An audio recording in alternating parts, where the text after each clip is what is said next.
Welcome everyone to the Biology of Musicology.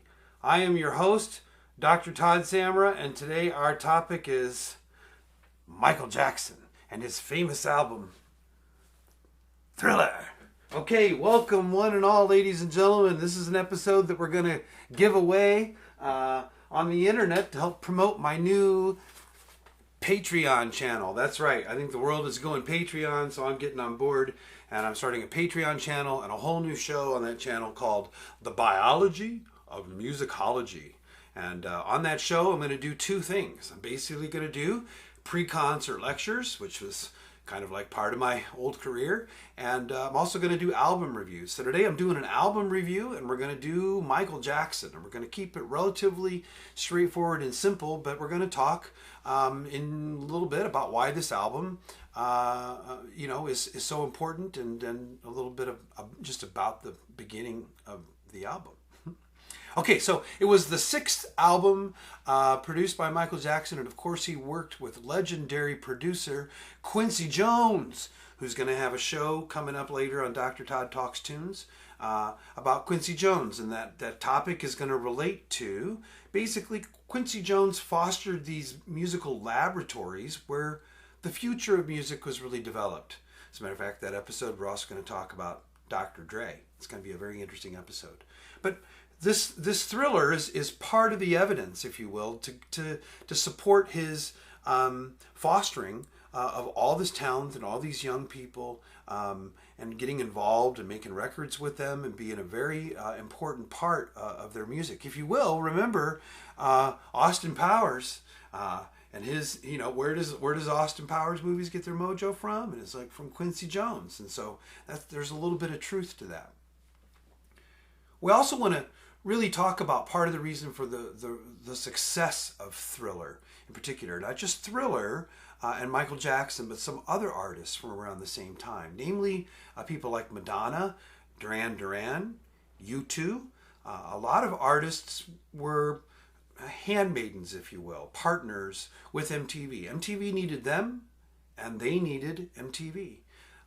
And so they kind of grew together, and Michael Jackson's career and MTV's growth really, Michael Jackson had a good career before Thriller, obviously, but, MTV and the promotion of videos like Beat It and Billie Jean, and then later with the epic one, what people consider to be one of the greatest videos of all time, the video Thriller, which was like a small little horror movie. I mean, MTV was playing it twice an hour at one point to meet up with demand.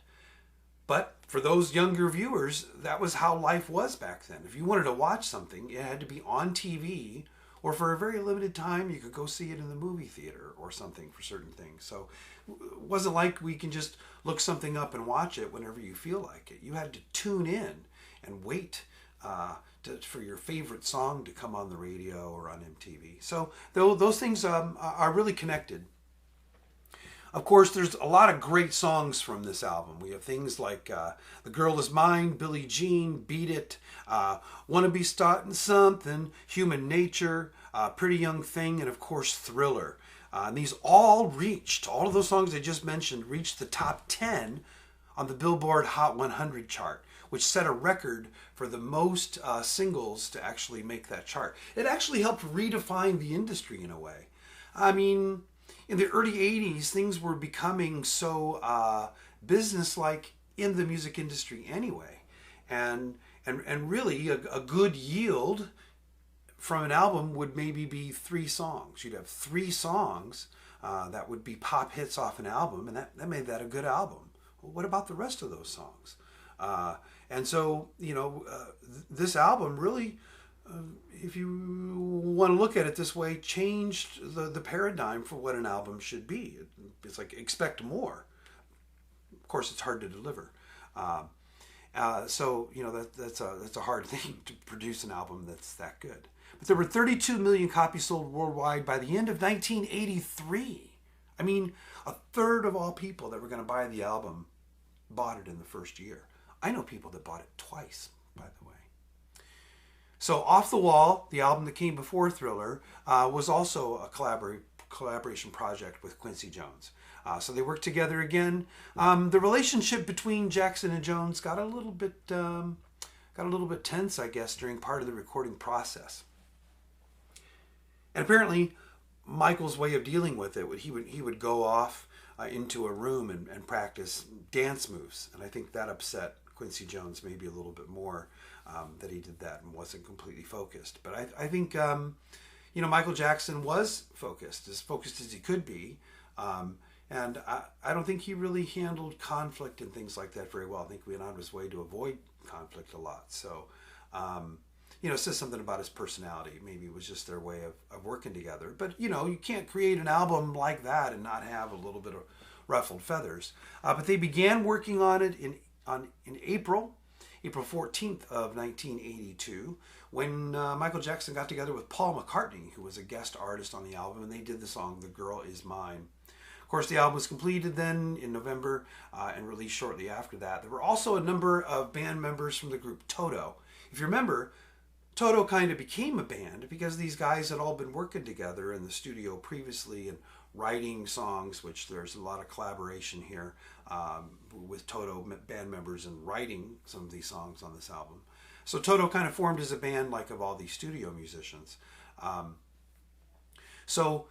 It's no surprise that they're involved in this album. And, Michael Jackson, he was always after the best. And, of course, Steve Lukather, the guitarist, is a great guitarist. And but we also then see on the next album, Michael Jackson's next album, Bad, where he starts to work with Eddie Van Halen. Why did he want Van Halen? Well, because Van Halen was the best, and Michael Jackson wanted to work with the best. And so they actually got to work together on that next album. It was recorded at Westlake Recording Studios in Los Angeles, and it had a budget of $750,000. A little bit about Beat It, and about Weird Al Yankovic and Eat It, actually, which I think was one of the most memorable of all Weird Al Yankovic songs, Eat It. But Beat It, it's a little bit of a reconstruction, especially with the video and everything, of West Side Story. And Michael Jackson, he was very aware of things going on in society, gang violence and this type of thing, and actually brought in real gang members to dance in that video. And the fact that, they could resolve their differences, in this case with dance. But what his real message was, is resolving your differences with something other than killing each other. And he was really out to help use music as a tool to change society. And I really admire that.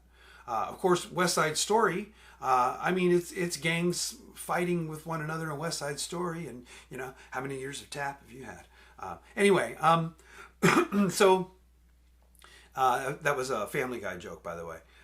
So we see him actually using material on this album to help promote good things in society. Michael Jackson, he was a tremendous, gentle, a wonderful human being, and of course, incredibly talented singer. Even when he was young.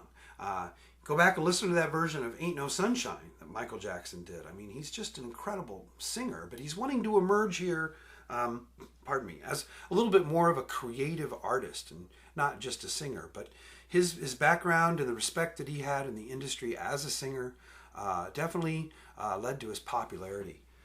Richard Corliss, who was really more of a movie critic for Time, but had a great quote where he basically hailed Thriller as the greatest pop album of all time. And it changed the way the music industry functioned, both as an artistic persona and as a financial profitable entity.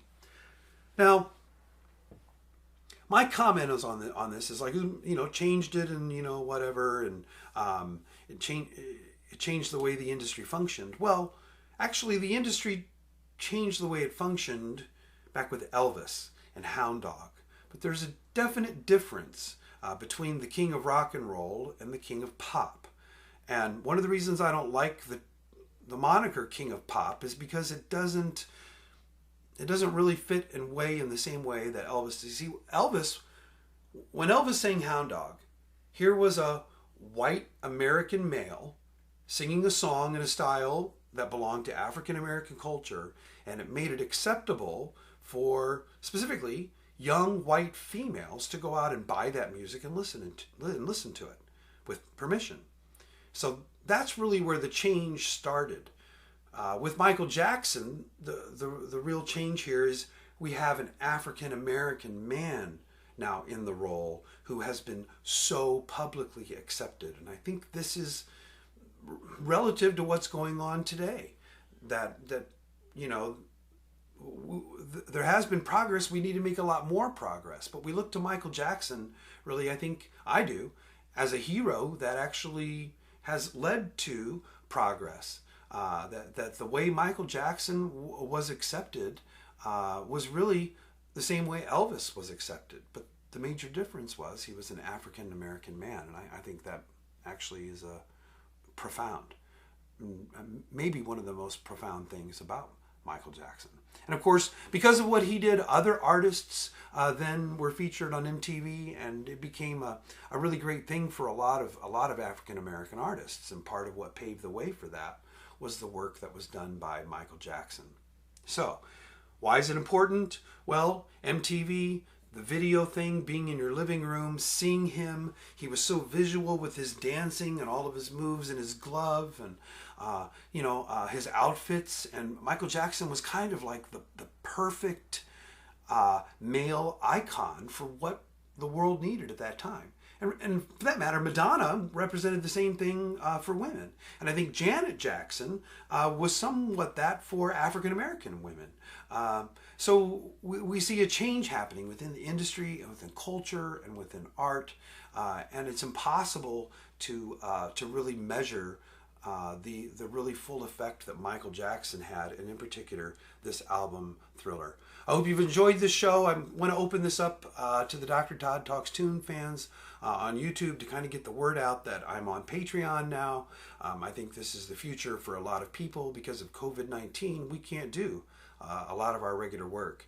And I think there's a lot of people that are looking for things online to learn, to be engaged.